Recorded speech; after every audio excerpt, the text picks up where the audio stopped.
Perjanjian Lingajati dan agresi militer Belanda. Keputusan Soekarno untuk berunding dengan Belanda mendapat tentangan keras dari berbagai faksi di Indonesia. Tan Malaka, seorang politisi komunis, mengorganisir kelompok-kelompok ini menjadi sebuah front persatuan yang disebut Persatuan Perjuangan, PP. PP menawarkan program minimum yang menyerukan kemerdekaan penuh, nasionalisasi seluruh properti asing, dan penolakan semua perundingan hingga seluruh pasukan asing ditarik. Program-program ini mendapat dukungan luas dari masyarakat, termasuk dari Panglima Angkatan Bersenjata Republik, Jenderal Sudirman, pada tanggal 4 Juli tahun 1946. Satuan militer yang terkait dengan PP menculik Perdana Menteri Sejahrir yang sedang berkunjung Yogyakarta untuk memimpin perundingan dengan Belanda. Soekarno, setelah berhasil mempengaruhi Sudirman, berhasil mengamankan pembebasan Sejahrir dan menangkap Tan Malaka serta para pemimpin PP lainnya.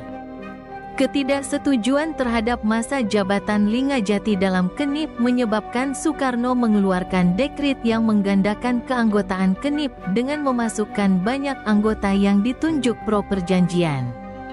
Sebagai konsekuensinya, KENIP meratifikasi perjanjian Lingajati pada bulan Maret tahun 1947. Pada tanggal 21 Juli tahun 1947, Perjanjian Lingajati dilanggar oleh Belanda yang melancarkan operasi Produk, sebuah invasi militer besar-besaran ke wilayah yang dikuasai Republik. Meskipun TNI yang baru dibentuk tidak mampu memberikan perlawanan militer yang signifikan, namun pelanggaran terang-terangan yang dilakukan Belanda terhadap perjanjian yang ditengahi secara internasional membuat marah opini dunia. Tekanan internasional memaksa Belanda menghentikan pasukan invasi mereka pada bulan Agustus tahun 1947.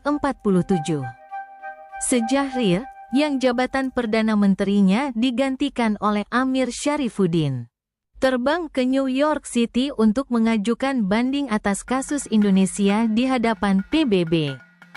Dewan Keamanan PBB mengeluarkan resolusi yang menyerukan gencatan senjata segera dan menunjuk Komite Jasa Baik, GOC, untuk mengawasi gencatan senjata tersebut. GOC yang berkedudukan di Jakarta terdiri dari delegasi Australia, dipimpin oleh Richard Kirby, dipilih oleh Indonesia, Belgia, dipimpin oleh Paul van Zielen, dipilih oleh Belanda, dan Amerika Serikat, dipimpin oleh Frank Porter Graham, netral. Republik kini berada di bawah cengkeraman kuat militer Belanda, dengan militer Belanda menduduki Jawa Barat dan pantai utara Jawa Tengah dan Jawa Timur, serta wilayah produktif utama Sumatera. Selain itu, Angkatan Laut Belanda memblokade wilayah Republik dari pasokan makanan penting, obat-obatan, dan senjata. Akibatnya, Perdana Menteri Amir Syarifuddin tidak punya pilihan selain menandatangani perjanjian Renville pada tanggal 17 Januari tahun 1948, yang mengakui kendali Belanda atas wilayah yang diambil selama agresi militer.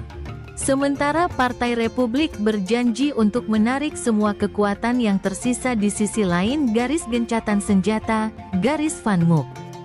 Sementara itu, Belanda mulai mengorganisir negara boneka di wilayah-wilayah yang didudukinya untuk melawan pengaruh Republik dengan memanfaatkan keragaman etnis di Indonesia.